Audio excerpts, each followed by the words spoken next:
otyo tukutusaako ate ebifa wano ekyebando mu Wakiso mu Myuka sub-county.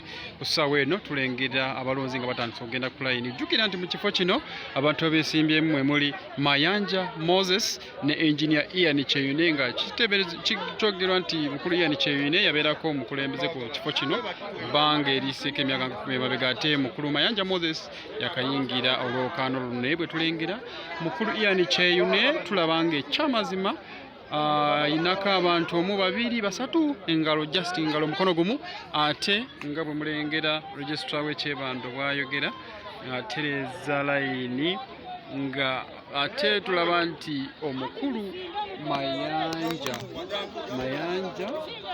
Moses tulaba buli muntu Mayanja Moses tulaba nga ekyamazima layini ye ewanvuwa eyeeyongera tetumanyi kituufu we nakoma, naye ng'ekyamazima layini ye ewanvuye. Era mu maaso eri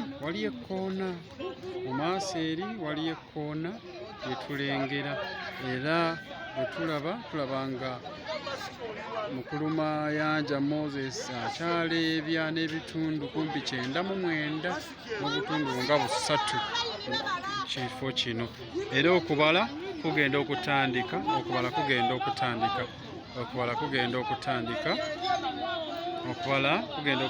nga registrar bwagambye.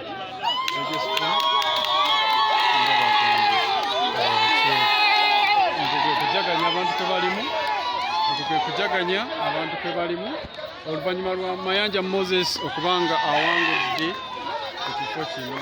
Mayanja Moses awangudde ku kifo kino ekyebando, zooni y'ekyebando. Mayanja alabikenga yawangudde